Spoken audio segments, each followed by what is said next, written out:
And it goes a little something like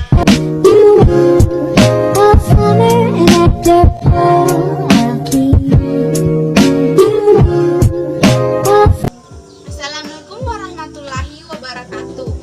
Perkenalkan, nama saya Rini dengan NIM I01220116, kelas Hukum B, Prodi Ilmu Hukum, Fakultas Ilmu Sosial dan Ilmu Politik, Universitas Sulawesi Barat. Pada video kali ini, saya akan mereview kembali materi-materi yang sudah diberikan pada mata kuliah Pendidikan Kewarganegaraan.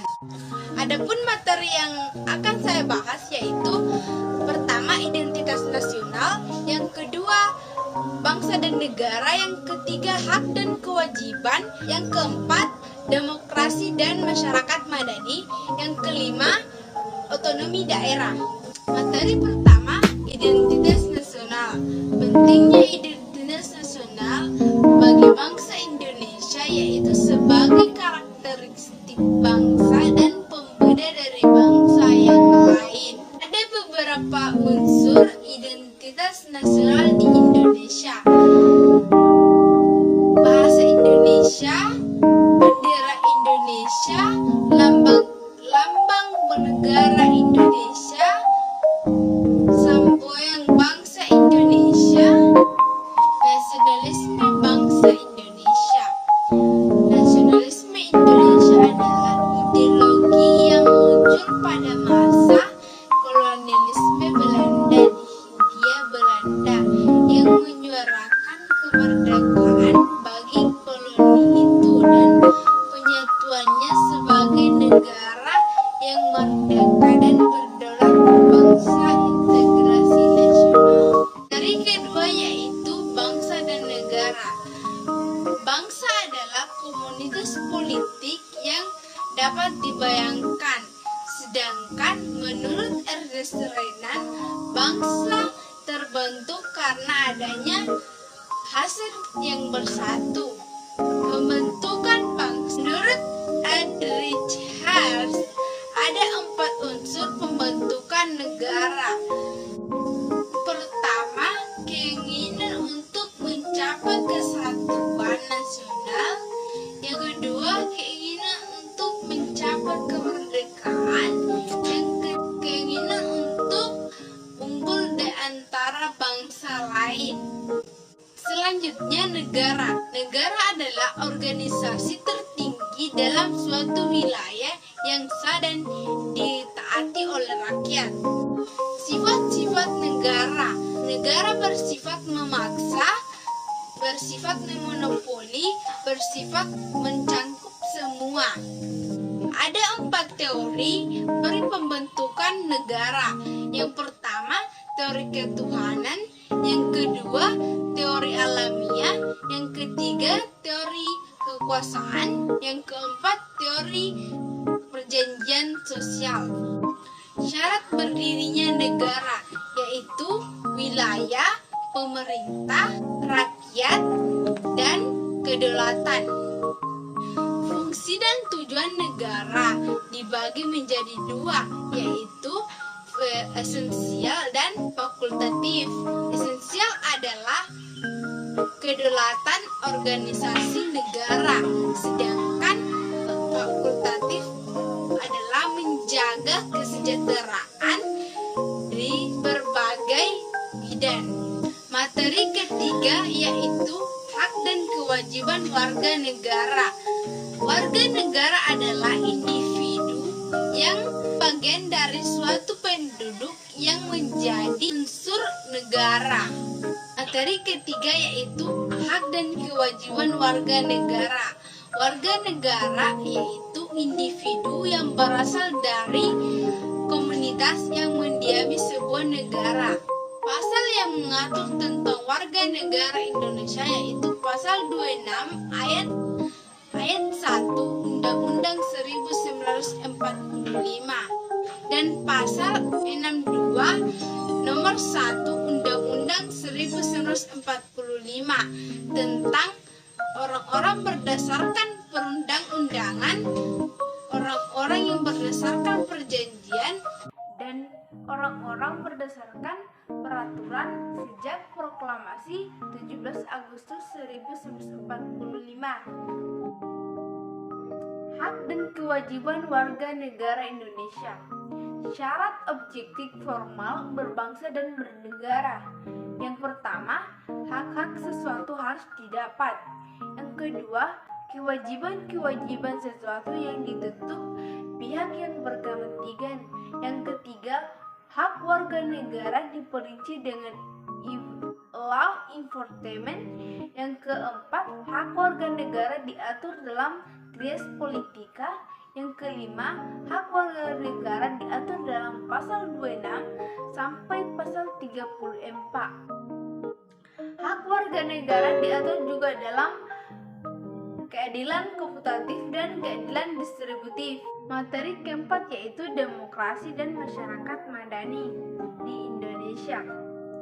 Pengertian demokrasi. Demokrasi adalah bentuk pemerintahan di mana semua warga negaranya memiliki hak yang sama untuk pengambilan keputusan yang dapat mengubah hidup mereka. Demokrasi mengizinkan warga negara ikut serta baik secara langsung atau melalui perwakilan dalam perumusan, pengembangan, dan perbuatan hukum. Menurut Aristoteles, demokrasi adalah suatu kebebasan. Prinsip demokrasi adalah kebebasan. Hal itu karena hanya melalui kebebasanlah setiap warga negara dapat saling berbagi sebuah kekuasaan di dalam negaranya sendiri. Parameter demokrasi. Demokrasi berasal dari dimensi politik dan pemerintah. Dua asas demokrasi. Yang pertama, adanya pengakuan pentingnya partisipasi rakyat dalam pemerintah. Yang kedua, adanya pengakuan pentingnya harkat dan martabat manusia dalam perlindungan hak asasi manusia.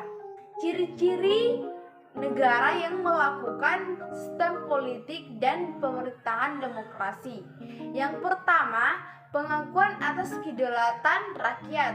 Yang kedua, adanya sistem perwakilan dalam pemerintahan. Yang ketiga, adanya sistem perwakilan pemisahan kekuasaan. Yang keempat, adanya sistem pemilu. Yang kelima, demokrasi rule of law. Yang keenam, sistem peralihan yang bebas.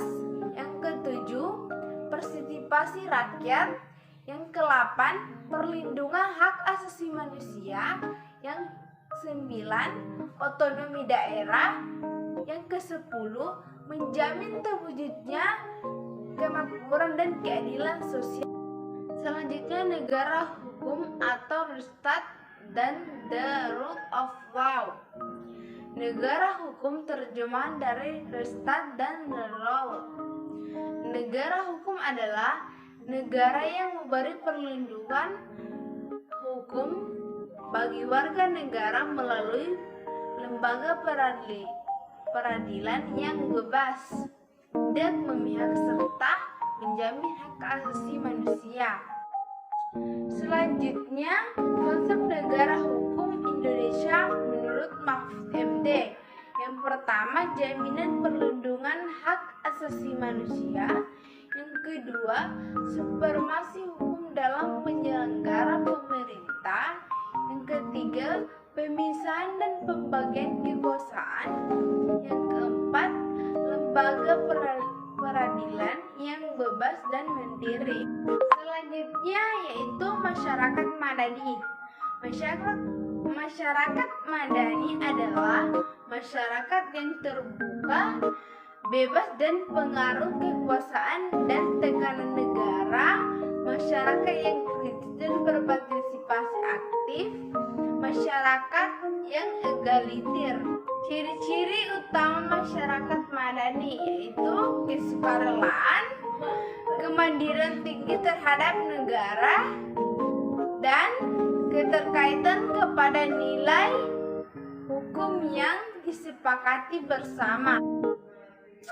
fasilitas yang nyata dari negara kepada masyarakat madani. Yang pertama, jaminan hukum dan jaminan politik bagi masyarakat madani. Yang kedua, memupuk suasana kultural dan ideologis masyarakat madani. Yang ketiga, pembangunan masyarakat madani erat dan proses demokrasi. Selanjutnya, materi kelima yaitu otonomi daerah. Dasar hukum otonomi daerah. Pertama, Undang-Undang 1945 Pasal 18 tentang pemerintahan daerah.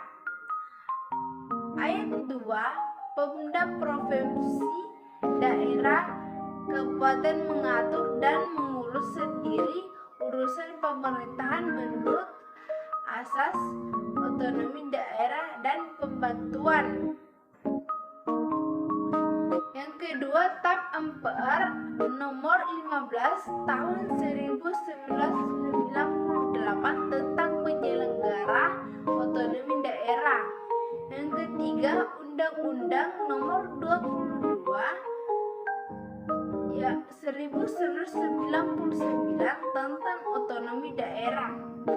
Keempat, Undang-Undang nomor 32 tahun 2004 revisi Undang-Undang nomor 22 tahun 1999 tentang penyelenggara otonomi daerah. Selanjutnya, hubungan pemerintah pusat dan daerah. Pasal 1 Undang-Undang 1945 yang berbunyi hanya ada satu pemerintah pusat yang memiliki kekuasaan untuk mengatur pemerintahan negara.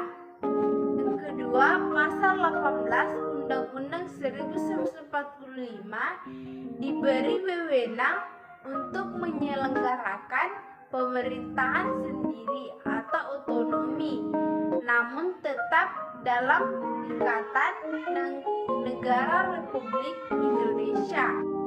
Kemudian asas hubungan pemerintahan pusat dan daerah. Ada beberapa asas, yaitu asas sentralisasi, asas desentralisasi, asas dekonsentrasi, dan asas tugas pembantu. Selanjutnya, kewenangan daerah. Dalam Undang-Undang nomor 22 tahun 1999 dan Undang-Undang nomor 32 tahun 2004, kewenangan otonomi daerah adalah semua urusan kecuali bidang politik luar negeri, bidang pertahanan keamanan, bidang moneter dan fiskal, bidang hukum dan peradilan, bidang agama. Dan dalam skala provinsi, yaitu urusan lintas kabupaten kota dan sebagian urusan yang tidak dapat dilaksanakan oleh kabupaten dan kota. Dalam skala kabupaten, pekerjaan umum, kesehatan, pendidikan, kebudayaan, perhubungan, industri dan perdagangan, penanaman modal, lingkungan hidup, pertahanan, koperasi, dan tenaga kerja. Selanjutnya, perangkat otonomi daerah. Pemerintah daerah, Dewan Perwakilan Rakyat atau DPRD, lembaga teknis daerah, kemudian dinas daerah, wakil kepala daerah, dan sekretaris daerah. Prinsip-prinsip penyelenggara otonomi daerah menurut Undang-Undang nomor 22 tahun 1999, revisi Undang-Undang nomor 32 tahun 2004, yaitu prinsip otonomi luas, yaitu keleluasaan daerah untuk menyelenggarakan menyelenggarakan pemerintahan sesuai dengan wewenang yang diberikan pemerintah pusat. Yang kedua, prinsip otonomi nyata. Keleluasaan di daerah untuk menyelenggarakan pemerintahan di bidang tertentu secara nyata yang tumbuh hidup dan berkembang di daerah. Dan prinsip otonomi yang bertanggung jawab, yaitu perwujudan tujuan pemberian otonomi kepada daerah dalam peningkatan pelayanan dan kesejahteraan masyarakat.